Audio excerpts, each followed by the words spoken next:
Hello, and welcome to the eLearning and Instructional Design for Beginners podcast, where new and aspiring instructional designers start, grow, and advance their careers in instructional design and online learning development.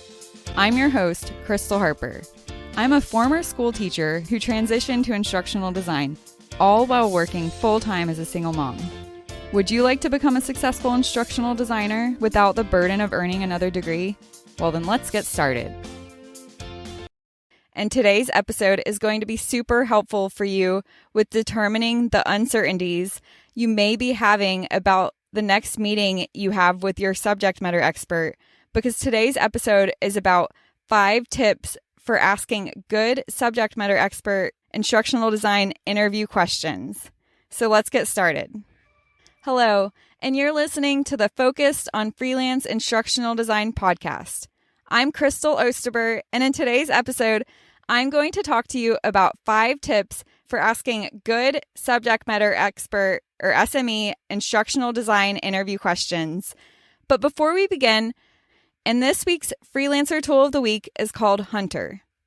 An important component of any business is reaching out to potential customers, but choosing a professional email finding tool can be overwhelming. Hunter helps freelance instructional designers and business owners who are looking to build a database of professional contacts. This managerial tool can save you the time you would otherwise be spending on manual research for emails within websites. And you can also filter results to list only personal or role-based. Hunter is ideal for freelance instructional designers that need help verifying email addresses and cold outreach. I personally use it regularly for networking reasons. And some people are way more responsive via email as opposed to LinkedIn. And I also have the added extension, which makes its use even more convenient. All right, now let's move on to the main topic of today's episode.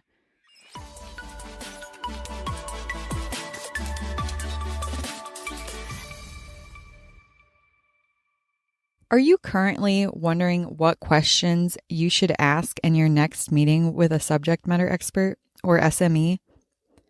Getting the information you need to produce the course that they want can be a challenge. Not only are there a lot of factors that you have to consider in order to successfully forecast the SME's vision, but there are also many potential questions you could ask them that it can become a fast and overwhelming decision to make. And while we all want to gather the perfect amount of information from our SME, if there is such thing, it can be easy to get derailed and go off track during your meeting. But I'm here to make sure that you don't do that. The quality of the material that you get from an interview depends on the quality of the questions that you ask. In this podcast episode, I'm going to talk with you about 5 tips and topics to keep in mind while you're trying to determine the best questions to ask a subject matter expert during your next meeting. Number 1, leave questions open-ended.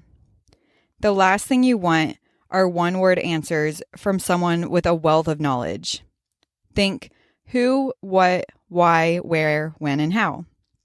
If you choose these bases in your SME interview questions, you'll have great material to work with afterward.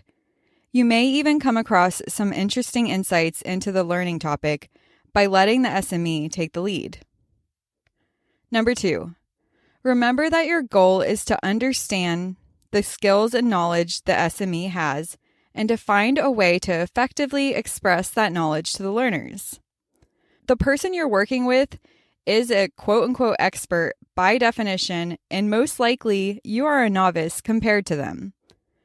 Though they are likely the sole reference of the knowledge of the content you're creating, there very likely might be a chance that the two of you have clashing ideas on how a learning experience should be designed and what should be included in the course. Number 3, find out the SME's opinion of what the learners should be expected to know after completing the course.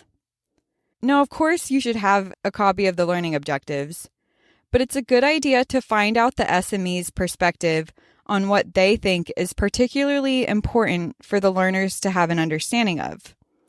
Are there any systems or concepts that they use to explain a particular topic? Number 4, make sure you find out about learner pain points that need to be addressed in the course. What potential difficulties might the learner face while learning? Where do people stumble?